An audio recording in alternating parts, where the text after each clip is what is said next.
There's so many benefits of public transit. Not only are we getting people where they need to go, but we're creating jobs, we're helping the economy, we're cleaning the air. You just heard Karen King, CEO of Golden Empire Transit. Karen King has enjoyed a long career in public transit, most recently serving for the past 14 years as the CEO of the Golden Empire Transit District here in Bakersfield, California. She started her career at Utah Transit Authority before moving to California. She worked in Long Beach and expanded her career to include rail service development and operations as Executive Director of North County Transit District in San Diego. Karen holds a Bachelor of Science degree from the University of Utah and a Master of Science degree in Transportation Management from the University of Denver. She presently serves as the chair of the Executive Committee of the California Transit Association and is on the board of directors and executive committee at the American Public Transportation Association. Today we sat down with Karen King, CEO of Golden Empire Transit. She was joined also by their Director of Marketing, Janet Sanders. And the thing that I got most out of today's episode was how important and crucial it is to have a safe, reliable, affordable, efficient, viable public transportation service in our community. And that's just not in our community, that's in any community. And so one of the ways that she talked about doing that is they are going to all hydrogen based. So getting rid of the gas. They opened up a new facility, or going to be opening up a new facility. They just closed on 60 acres and going to be opening up a new station for service and maintenance. They're also going to possibly implement the idea of selling hydrogen to help bring in and increase revenue. We learned a little bit about the new career opportunities that they provide here for our local community. And towards the end, we got some nice marketing tips from Janet and Dave, as well as some words of wisdom and quotes to live by. Stay tuned and enjoy the show. Welcome back to the Our 2 Cents podcast, the show where your local professionals sit down with an array of guests to hear their story and impart some wisdom for both business and life-improving skills. This is your place to hear business and community leaders discuss relevant topics that matter to you. And welcome back to the Our 2 Cents podcast. I'm Kyle Jones, along with my co-host David Plivlich. We are joined in studio today with Karen King, CEO of GIT, and Marketing Director Janet Sanders. Before we get to the interview, I do want to encourage our followers to listen to our previous episode with Richard Bean. That was a good one. Dave, you sat down with John, or was it just yourself? It was just me. You and Richard, huh? Yeah. There must have been some interesting. Oh, yeah. There was about 20, 30 minutes before we actually hit record, too. So that's probably the best stuff. Yeah. So some good stuff. Listen to that. Richard Bean, he's a local treasure, and I encourage you to listen to it. Also, make sure you follow us on all the social medias. We are up on YouTube now, correct, Dave? We have a YouTube channel. So if you want to listen to us there, it's available. Otherwise, we're on the other Spotify, Apple, Google. A bunch of There's so many out there. We got a new list over the weekend. I'm like, whoa, we're even on more. That's I never awesome. heard of those. So yeah, wherever you listen to podcasts, you should be able to find us there. Thank you for joining us in the studio. How are you ladies today? Terrific. And, you know, I've never been called a local treasure, and I probably won't be. Ooh. But I hope to at least be known as a transit treasure. Okay. I'm going to add that to the notes. So when we do next week's episode, we can refer to you as a transit treasure. Definitely. So for people who aren't really aware of what GIT is, I mean, I'm sure people that you work with routinely are very well aware of what you do, but maybe people in the community aren't. So can you kind of give us a brief overview of what services GIT provides? And one question that popped in my mind, which I wasn't really sure the answer of, is does it serve just the city, or is it a county as well? And maybe you can kind of expand on that a little bit. Sure. GET is the public transit agency for all of metropolitan Bakersfield. So we serve the parts of Bakersfield that are unincorporated, like Oildale and some areas, pockets of the county. But Kern Transit, which is managed by the Board of Supervisors, actually provides service in the rural areas. Okay, so maybe parts of Rosedale that are unincorporated still will be covered with GIT, but everything else would be in Kern Transit? Correct. Okay. Do you know this off the top of your head? How many community members utilize GIT services? Prior to the pandemic, we carried about 6 million trips a year. That dropped about 2/3 during 20 and 21, but we're now seeing that tick back up, but we have a long ways to go to reach our previous ridership. Why do you think it's taking so long to get it back up to the previous ridership? Well, it's interesting in that people who use our public transit primarily don't have a choice. They don't have a car, or they only have one car per household. So the people that were riding during the pandemic were essential workers at the hospital, at Walmart, at various places, and they needed the transportation to get to work. So they found another way. Okay. They bought a used car, they joined a carpool, they bought a bicycle, they did something. So it's very difficult to get them back. So what we're having to do is really train up new riders. So we're focusing going into this next year largely on young people, high schoolers and college age folks who probably don't have a car but need transportation, and training them up to be the future transit riders in Bakersfield. With the increase of gas prices, I mean, you had to have seen some sort of impact, right? We have seen some uptick in the ridership. Yeah. Okay.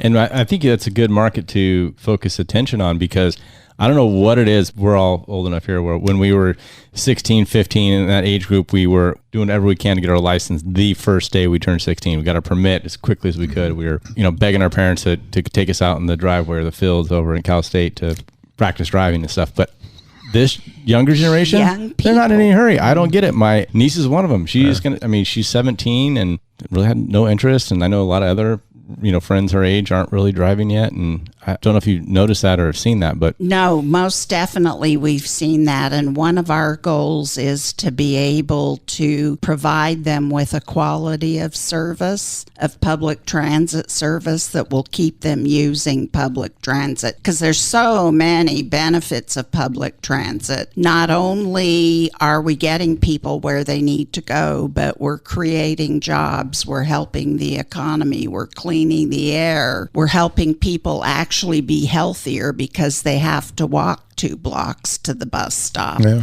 And reducing traffic. Yes, and reducing traffic. Well, you bring up a great point there. Transit benefits not just the people that ride it, but benefits the whole community. And people sometimes overlook that because they think transit's just for the other people, right? Not themselves. So I remember as a kid, always wanted to take the bus to the mall. This is before I was of driving age. And the pushback I got from my parents was, no, it's not safe. And so I'm sure that's something you probably heard. In the community, people would think that, hey, is it safe to take the bus? What kind of people are on there? Is it safe just to have a young child on there? What comments do you have? What response do you have to people who think that riding the Get bus is not safe? Public transit is actually safe, and in Bakersfield, it's very safe. That doesn't mean there aren't incidents. There are things that happen. There's people who get on and don't want to pay their fare and argue with the driver, and we have to remove them.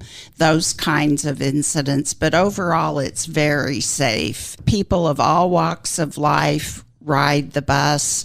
We have supervisors, we have security guards at our transit centers to make sure that there's no one there except for the people that are waiting for the bus. It is a safe mode of transit, and you're less likely to be injured on a public bus than in your automobile. Statistically, I would say that would be probably very accurate. That's correct. Yeah. No, and it wasn't so much of a safety issue as far as getting in an accident, but just the safety of who's on the bus, because it typically sometimes gets a bad rap. And so it does get a bad rap. And that's why I want to see if you help clear that up, I guess. The kind of overall profile of our rider is a 30-something female with 2 children in tow, going wherever she's going, to medical appointments, shopping. That is the typical rider that we have. And then next we have people going to work and students. Oh, okay. Students. College students? College and high school. We carry a lot. And high school students sometimes get a bad rap too, right. because... But there's high school buses though, right? There are, but they only serve certain areas, certain distances away from the schools. So. Interesting. So people maybe who are bused in from another district, for example, would have to take the bus to get... Correct. Oh, okay. Interesting. I didn't know that. I remember, when I first moved to California, I moved to Venice Beach, and I took the bus to school there and back all the time. Yep. All the time. Yeah, it's common, and that's kind of where I want to go with some next line of questioning. It seems like it's common in a lot of other cities. I talked to my friends, one that went to law school with, and one went to high school with. One lives in Hoboken, New Jersey, and the one lives in New York. And we're just chit-chatting on the phone. Where are you going? I'm just walking my kids to they're taking the public bus to school, and it's just the way of kind of life, the way they kind of do it there. Why do you think that it hasn't caught on as much in Bakersfield? Is it because we're kind of a rural, spread out town and not as, a built up city, or do you think it's just... That's one reason. That is a key reason, and that's why we don't have a lot of service in the southwest and the northwest of Bakersfield. Right. Because they're walled-in communities, and it's difficult. The buses can't go in them, and people don't want to walk the distance out to catch the bus. In the older parts of Bakersfield, where transit is more friendly neighborhoods for transit, people do use it more, but there's free parking in Bakersfield. There's no traffic. I mean, I joke about it being the rush 20 minutes, right, not the rush hour. Right, or 2 hours now. I know when's the last time you've been down there, but geez. Gas has been cheap until just recently, and really in any community across the country, it's not so much the incentives that get people to ride public transit as it is the disincentives for driving. You're sitting in traffic too long, the gas costs too much, it's... whatever it is. It's great for students. They can study while they're on the bus. Or sit on their phone. Sit on their Probably phone. more likely, yeah. Yeah. I'd like to tell you about what we see a little bit of the future of transit in Bakersfield. And we started just before the pandemic doing microtransit, which are small vehicles that operate like Uber and Lyft. And when Uber and Lyft first came out, people kept saying, why can't you do that? And well, the reason was because we're not a tech company, we're a transportation company. But finally, tech companies caught on, and there is software today that allows us to have an app. You can go on, schedule a trip, and a van will come pick you up. It's a shared ride trip, so it may pick somebody else up. But for as low as $3, you can get a trip around town at your convenience, which it sure beats Uber or Lyft. A similar trip would be more than double, probably more than triple that. Quadruple. Yeah. And our drivers are Class B drivers. They are trained. We have security. They have background checks. So we think we're a more professional, reliable, safe source of transportation.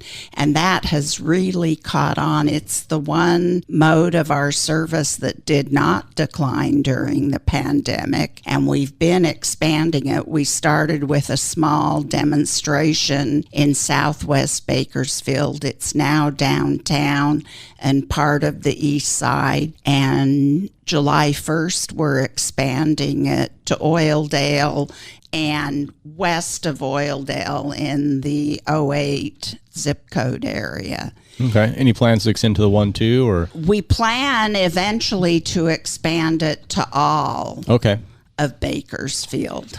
And how many vehicles are in that fleet right now? 41. 41? Yes. Wow, that's a lot. So how much of a lead time and what are your hours for that?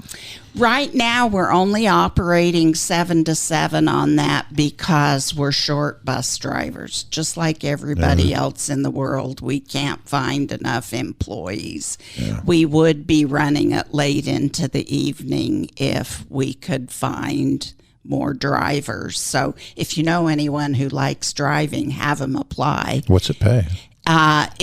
For the on-demand service, it starts at $17.68 an hour. Wow. That's part-time with benefits. Wow.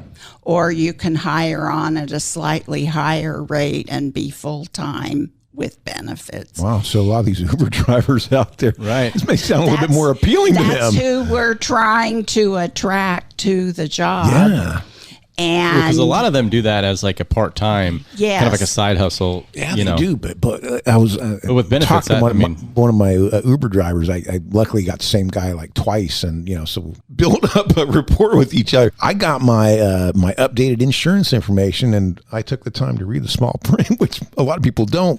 But it said if I use my car for a service like that, like Uber or Lyft, right, excluded. I'm excluded. Yeah. I'm like, whoa, so that's got to affect a lot of these drivers out there. Yes. I don't know how well Uber and Lyft, and I don't know how well they educate their drivers to make sure that they tell their insurance carrier that, hey, I am a for-hire service Well, I vehicle. guess while they're driving for Uber, it was he explained that Uber does cover him with their insurance. Their insurance, so, right. Yeah. But not his own personal. Right. Gosh, I lost my train of thought because you said something earlier I wanted to go back to. Well, I'd like to add, it only takes a Class C driver's license as well. So just a regular driver's license. You were saying ours are Class B as a... We have both Class B drivers, which is required to drive the 40-foot buses. The bus, right. And some of them drive the on-demand service, as well as we've just started hiring Class C drivers. Thank you, Janet, for that. You're welcome. I knew she was here for a reason. Let me just pop in. Exactly. It's not just a pretty face over there. She's got some. Now, so that did trigger my memory. So you said you roughly went from 6 million to I think 2 million, if I did my math correct. 2/3. It's been a while since I've been in 5th grade, but done fractions.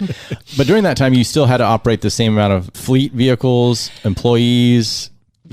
Costs, right? We actually reduced the service. We have been operating for years a lower level of service on the weekends because there's less demand. And we're operating that level of service 7 days a week right now, which is one reason it stops at 7 in the evening. Okay. So that as well is about 2/3 of our service. And we're having trouble staffing that. A year ago in the summer, we put some night service back in and we were not able to sustain it. Not only are we having trouble hiring, it's not really even so much a problem hiring. We get people in, but as you, I'm sure, have heard, it's the Great Resignation. Yeah, retention's difficult. Or the Big Shuffle. And we find a lot of our employees are leaving the state. They have a transferable skill. They can move to Phoenix and drive a bus just as well as they can in Bakersfield.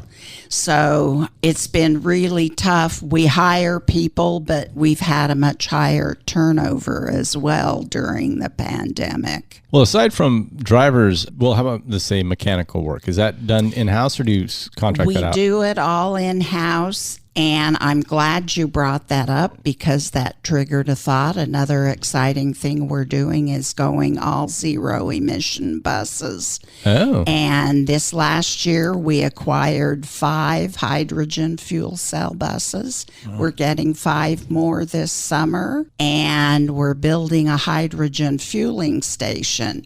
Now, people may not know what that means, but we will be creating hydrogen that will fuel the buses, and the byproduct of hydrogen, burning hydrogen, is water. So there's zero emissions, no more black smoke coming out of the tailpipe. No more diesel. No diesel. Wow. We haven't operated diesel in 20 years. Oh, I'm a little behind the times. We've been no in all CNG. we've been an all CNG fleet, which is near zero emissions, but we're slowly progressing to converting our entire fleet to zero emission. So we need technicians. They're no longer mechanics. Right. They're not turning a wrench on a diesel engine. hydrogen. We have highly sophisticated technology, not just the motor, but all of the systems on the bus are now electronic. And you have to understand electricity, because a hydrogen bus is very much like a battery electric bus or like your Tesla. Mm-hmm. It's just that the hydrogen generates the electricity that's then stored in the batteries that power the bus. Okay. So instead of charging it, you're just refueling with hydrogen, with hydrogen. Okay. Is there, so do you guys know of C-Tech in town? Heard of C-Tech at all? No.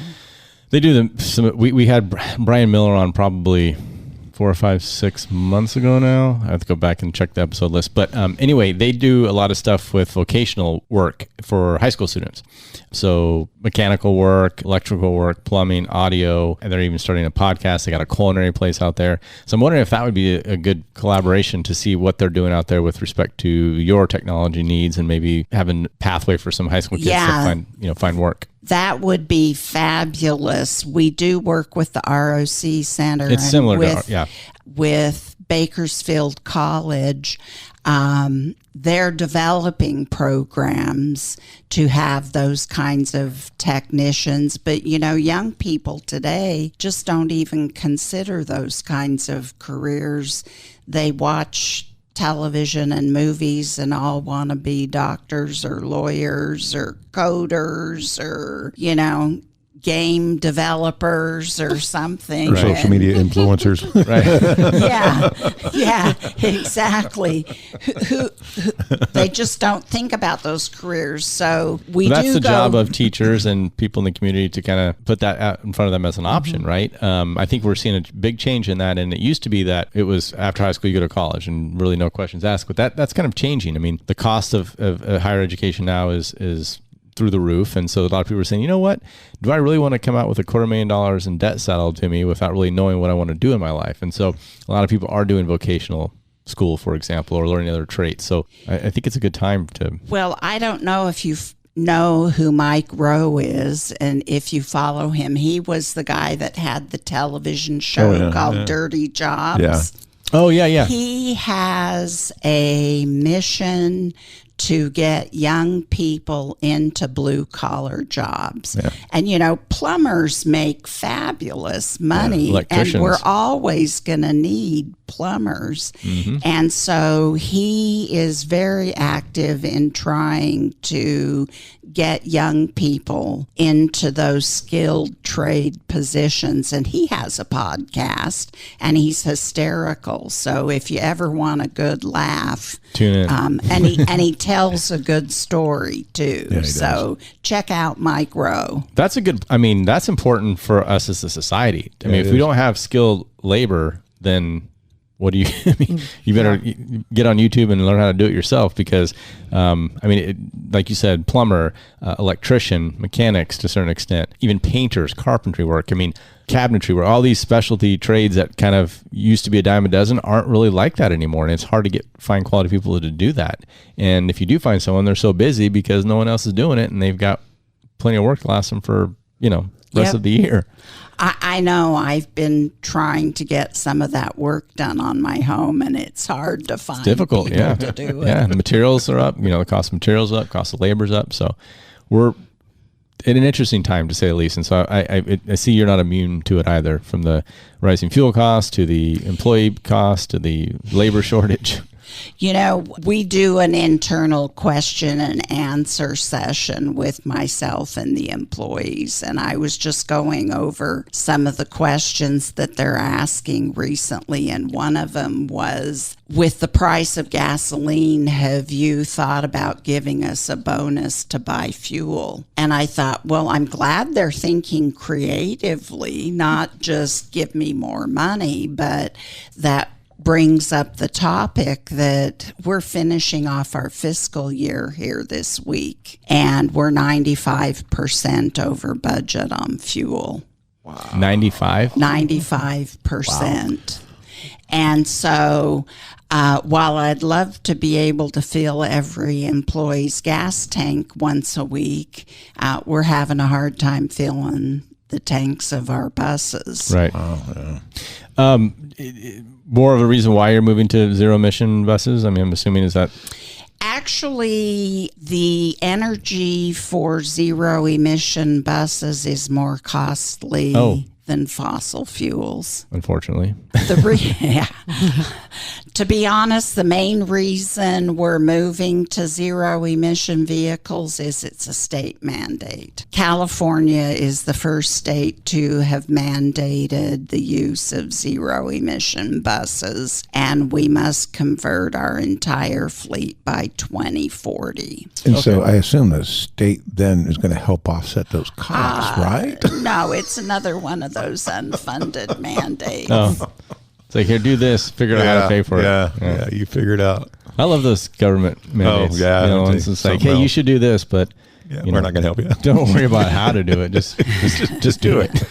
I will say, though, the governor this year has a very robust transportation budget, whether the legislature will approve it or not. And I'm not going to get into the specifics of what's in it because some of it's very political, but the governor does have a robust transportation budget, of which much would fund to public transit and would help fund things like that. So I guess the question is our fares going to be going up? We are doing a study right now as we speak to try and rationalize what our fares are, because one might equally ask the question, are fares going to go down to try and attract more ridership and get the numbers back up? When was the last time you guys had a fare change?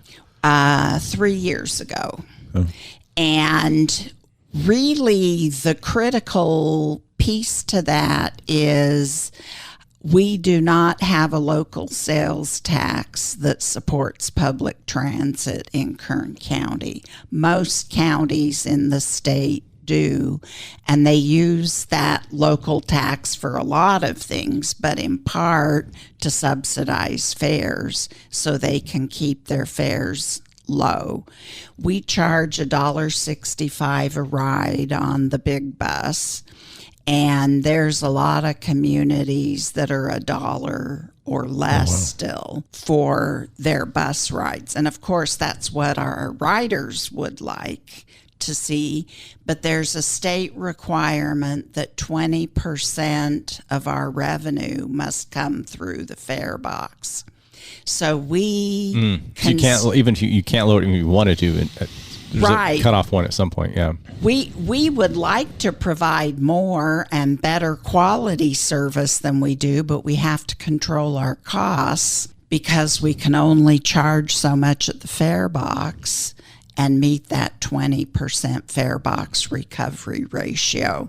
So that's a balancing act. I mean, it is. And we have the resources right now to be able to expand our service, but we don't want to raise our fares to $2 or $2.50 to meet that requirement because most of our riders just can't afford that. And, they're seeing their groceries go up, their gas go up, their kids' tuition go up, all of those things. And so you're saying a ride. So if somebody, $1.65 doesn't sound like a lot for a ride, but this is something they're doing multiple times a day, like 20 days a month, and so it adds up? Or is it something where you buy a monthly pass and it becomes a little more cost prohibitive or less cost prohibitive? You can buy a monthly pass, and you can, in fact, buy a day pass that will give you unlimited rides in a day.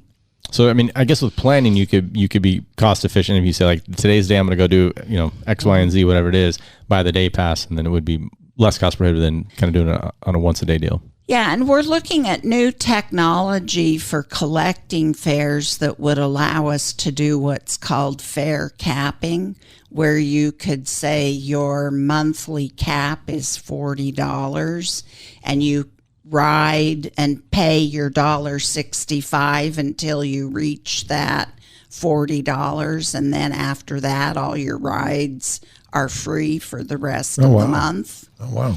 So that's a way of trying to keep the fares low, but maximize the revenue with those people that don't ride frequently.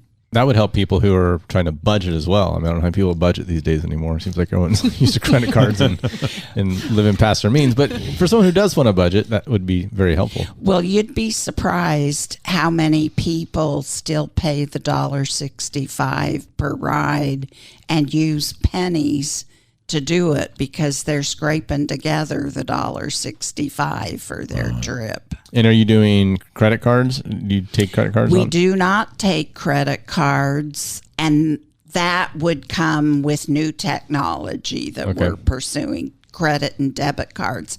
Many of our riders are unbanked. They do not have banking accounts, so you have to figure out a way for them to get a card that can be reloaded with cash. Right. Yeah. So I'm assuming you're not taking Bitcoin, right? No Bitcoin. Good question. Here's 1/9,000th of a Bitcoin for my ride.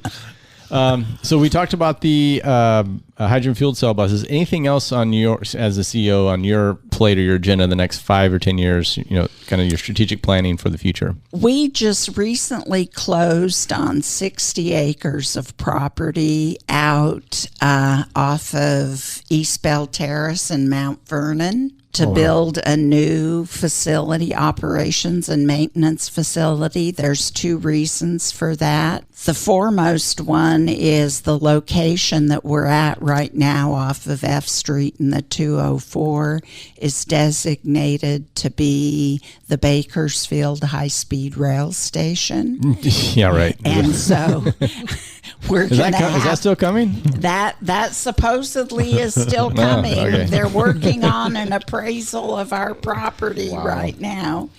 But secondly, we've outgrown it. And there is not room to pursue CNG, hydrogen, and battery electric fuel systems at that location. Right. So we kind of start from the ground up. Right. Yeah. So I'm excited because it's fun to design new facilities and have all new technology. And we're going to try and have the hydrogen fuel station be a public station because we see over-the-road trucks going to hydrogen in the next 10 years, and because we're located pretty close to the 99 and 58, both of which are high truck volume corridors, we think we can supplement our revenues by selling hydrogen to them. Interesting. That's thinking out of the box there. I like that. And when does construction begin on that? Well, we're just doing the preliminary design and environmental work right now. So it's an environmental. I guess my great grandkids will tell me about it someday when I see them again in the future. No, not your great grandkids, but I'm predicting it'll be about 5 years before we're in there. Oh, to start construction, actually in there. Oh, that's not too bad. Yeah. No. Well, geez, I made it sound a lot worse than it really is. Yeah. Not unless you know something we don't know. No, I wish I did. All right. Well, I have a few rapid fire questions that are just fun. We like to end every show with. But before I do so, David, anything that I missed that you want to? No, ask? I got one quick. I've known you since you moved to Bakersfield. Yes. I was, my agency used to do a lot of stuff for Get Bus. We're the ones that, revamp the colors and the logo and the branding. Your enthusiasm was just infectious when you came to this town. So, how long have you been here now? Funny you should ask. Last week was my 14th anniversary. Wow, congratulations. And I do want to tell you that the revamping of the livery, the paint design on our buses is recognized nationally. You put Bakersfield on the map with that. The manufacturers all love it. They say it's the best paint scheme they paint. Oh, that's cool. I appreciate that. Thank you. Yes. I was just excited. It was so bland bland. I mean, you remember the white and gray and red buses, and I think a lot of that was dictated by, the paint and body department, because like it's easier to fix if they get to an accident. You don't understand, but boy, I mean, it did something for the community. I think people just felt more proud about the transit system, and which kind of leads me to one of my other questions that I had with the people that have moved into the community from outside the community, that public transportation is just kind of a normal thing. I mean, it's like everybody, attorneys, it didn't matter who you are. It was just easier. But those people moving in from out of town, do you think you're going to see more of an uptick of that, or have you guys? We try to market our service to all markets. Yeah. And certainly people coming from especially coming from the Bay Area, are much more comfortable using public transit. So yes, I do think we will see more of that, especially as they get used to our heat down here. Yes. It's like, I'm not going to bike or walk. Well, it makes it difficult in this community, though, because it's hard to go from, in other cities you can take public transit to one spot, and then there's so many different, in a 10, 15 blocks, you can basically cover and do everything you want to do and then get back on and go home. But being so spread out, it's like you go here and it's like, I want to go to Target. It's like, geez, that's a long way. I can't walk there. So you got to get another. So it seems like it's difficult to kind of connect how sprawling of a community we have, but maybe you can figure that out. We're working on it every day. All right. So we got two of you now. So both of you have to answer this question. Actually, three questions. So I will take the first one. Dave, you want to take the second one? Sure. Okay. Janice, we'll go with you first. Okay. Janet, sorry. I said Janice. What is a quote that you live by? Oh, my goodness. You didn't warn me of this, Karen. One day at a time. Yeah. Okay. Especially in transit. It's changing so quickly. Okay. Karen? Mine is an Albert Einstein quote, and it's really boring, but it has served me well during my career. And that is, Albert Einstein said, if you give me a problem to solve, I'll spend 55 minutes thinking about the problem and 5 minutes about the solution. I like that. And, so many of us are so quick to jump to the solution that we've not really analyzed or defined what the problem is. That's very true. And so I think about that quite frequently, especially when faced with elephant-size problems. Yeah, especially for what I mentioned earlier, you kind of have a balancing act, and it's not like, being a CEO of a for-profit company is difficult, but I can imagine for either a nonprofit or a government entity program, I would be even more difficult because you have all these rules and regulations that you have to kind of balance out. So I would imagine thinking about those before jumping in the solution would be well advised. Dave, take number 2. What is the best advice you've ever received? Don't put anything in email that you don't want to come back to. And I believe that came from story. Karen. That's awesome. All right, Karen, your turn. Beat that. Somebody must have given you that advice too at one point. So. Mine is know when to ask for help. Yeah. Okay. That's a great one, for sure. Yeah, most people are kind of shy to do that, but very important. All right, so this will be kind of separate because obviously you have different fields of expertise and different job titles. But Janet, what is a common myth or misconception people have about your profession and or expertise? That it's easy. Okay. That you wake up every morning very creative and ready to go, and it takes a lot of thought and planning, and it's not easy. But I've really enjoyed being in the transit industry and being able to grow with Karen. And I will tell you, everyone thinks they know marketing. That too. Probably boy, appreciate do they. that. Boy, howdy. Yeah, Dave. Oh, boy, let me tell you. Everybody has an idea for you. Everybody has an opinion about it. We all think we know marketing. You have to have pretty thick skin. You do. You do. To be in marketing. You do. And it's more than just creativity, but it's not all marketing is created equally, right? So just because you think you're doing marketing, you may be spinning your wheels. So I think that's where a lot of probably the thought and the expertise and experience comes in. I got one last question. This is kind of like... Well, she didn't answer her. Okay.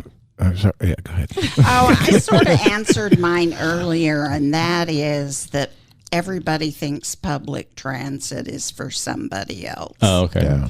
And it's really about all of us. It's for the health of our community, the vibrancy of our community, our economy. Transit is for everyone. It needs to be viable. It needs to be efficient. It needs to be cost effective. It needs to be safe. Whether you ever use it or not, 100%. Your community needs it. Exactly. All right, here's my last question. So, Karen, what would one thing about you that people went, wait, Karen did what in her life? What's that one thing? They're like, no, really? I have a couple of them, but I can't say them on the air. What's one thing I did?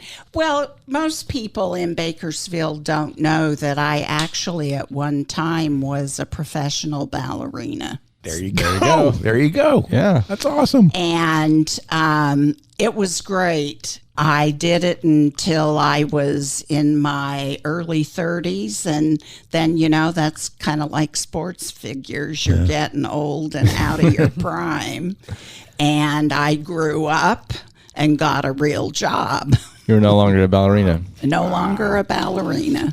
And I'd like to add one. Karen actually used to be a bus driver, and she's gone from bus driver to CEO of Golden Empire Transit. Yep. Well, that's a good one. That is great. I think I do remember that now that you said that. So was that pre or post ballerina? Probably post ballerina, I'm assuming. Post ballerina, but do I have time to tell a funny story about how I got into it? No clocks in here. Yeah. I was going to be a school teacher. And so I needed something to do for the summer before I started teaching school in the fall. And it was in the 70s, and I kind of saw myself as a bit of a women's libber and thought, I'm not going to wait tables anymore. I'm going to go out and get a job like installing phones, being a meter reader, those things that men do that don't have any skill. So I went and applied for all those jobs and got hired as a bus driver. I thought I would just do it for the summer, but it paid better than teaching school. And I could see a career progression that was not evident in education. So I stayed on, got my master's degree in transportation management, and the rest is history. I say I've worked in every department except for maintenance. I say, were you a mechanic too? Because that would be really cool. No, I go visit them and walk around with a little swagger like I know what they're doing. And they tell you, don't touch that. Stay away from my tools. Yes. Were you hired out as a school bus driver or for public transit? Public transit in Salt Lake City. Okay. And so you were actually already credentialed and finished school and ready to teach in the fall? Yep. See, that's cool. I like that. Yeah. Just willing to, I did that. Never mind. So if you're fed up with the classroom, as we said earlier, we're hiring. There we go. No doubt. Janet, I feel like I give you a chance to respond to that too. Do you have anything that's PG that you can share that people would say, oh, she did what? No, I used to hoard dogs. Hoard dogs? No, I ended up... Like a rescuer or foster care or yeah, no? People just kept giving me their dogs, and I ended up with 5 dogs. And I think I've, recovered for that, and I'm down to 1 dog. Okay. So. You're sticking to that. And they'd show up at the door, and I'd just keep them. I'm not doing that anymore. So you're partially retired from that. Dog hoarding.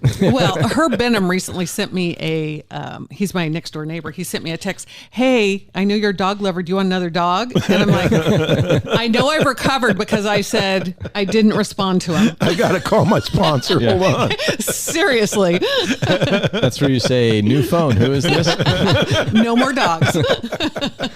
Well, I had a great time speaking with you guys. I sure appreciate you coming in. I learned a lot about something that I knew very little about. And if someone has further questions that they want to maybe get involved with, career opportunities, or just maybe want to become a public transit user, what's the best way to get a hold of you? Our website, which is getbus.org. Bus.org. Are you guys on the socials? We are. We're on Facebook, Instagram, Twitter. We have a great person that puts us on there. Now, do you do that? Do you do the social medias? You said you've had every position in the industry. Are we looking at an influencer Well, no, I'm definitely not an influencer, but I do use social media, and we have a mascot on our social media. It's a bus yard cat. You've heard of junkyard dogs. We have a bus yard cat who keeps the mice and pigeons away. And our social media person and graphic artist has turned him into a social media influencer. So we have Catter Day every Saturday. So if you want to see Buddy, the bus yard cat, look at your social media on Saturday. I see a branding opportunity here, Dave.